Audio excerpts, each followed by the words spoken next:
మమతా బెనర్జీ గారి ప్రభుత్వం పడిపోయి ఎన్నికల్లో చిత్తుగా ఓడిపోయిన రోజు నుంచి మే 4వ తారీఖు నుంచి ఈ రోజు వరకు చూస్తున్నాం మనం. ఆ రాష్ట్ర ప్రజల్లో మమతా బెనర్జీ పైన వారి పార్టీ నేతల పైన ఏ రకమైనటువంటి కోపాన్ని ప్రదర్శిస్తున్నారు. మమతా బెనర్జీ ఆఖరికి కోర్టుకి వెళ్ళినా సరే, ఒక లాయర్ గా కోర్టుకి వెళ్ళినా సరే చోర్ చోర్ చోర్, దొంగ దొంగ దొంగ అంటున్నారు. వాళ్ళ పార్టీ ఎంపీలు ఇది మొయిత్ర లాంటి ఏరోప్లేన్ లో వెళ్తున్నా సరే, ఏరోప్లేన్ లో సాటి ప్రయాణికులు కూడా దొంగ దొంగ దొంగ అంటున్నారు.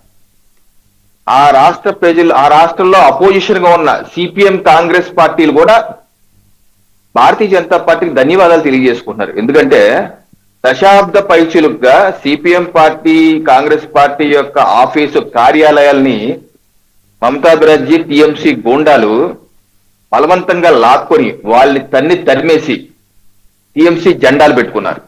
అలాంటిది ఈ రోజు మళ్ళీ ఆ సిపిఎం కాంగ్రెస్ పార్టీ నేతలు వెళ్ళి వాళ్ళ పార్టీ ఆఫీస్ వాళ్ళు స్వాధీనం చేసుకొని బీజేపీకి ధన్యవాదాలు, సువేందు అధికారికి ధన్యవాదాలు తెలియజేస్తారు. మాకు స్వేచ్ఛను ప్రసాదించారు దశాబ్దం పైచిలుగా, కనీసం మా పార్టీ నేతల జాతీయ స్థాయిలో కూడా ఈ అంశాన్ని ఎత్తలేకపోయారు, అలాంటిది మాకు ఈ అవకాశం కల్పించారని చెప్పి సిపిఎం కాంగ్రెస్ నాయకులు ధన్యవాదాలు తెలియజేస్తారు. అలాగే అభిషేక్ బెనర్జీ, అతను ఏ రకమైనటువంటి అరాచకవాది, ఎలక్షన్ టైంలో కూడా మనం చూసాం ఏ రకంగా అతను ప్రజలకు వార్నింగ్ వేసాం, నాకు ఓటైపోతే ఆ తర్వాత గతంలో ఏదో 2021లో ఏదో వదిలేశారు మిమ్మల్ని, ఈసారి వెతికి మరి కొడతానట్టుగా అతను చేసినటువంటి వ్యాఖ్యలు ఇవన్నీ ఏంటంటే ఒక పెద్ద వ్యతిరేకత వచ్చి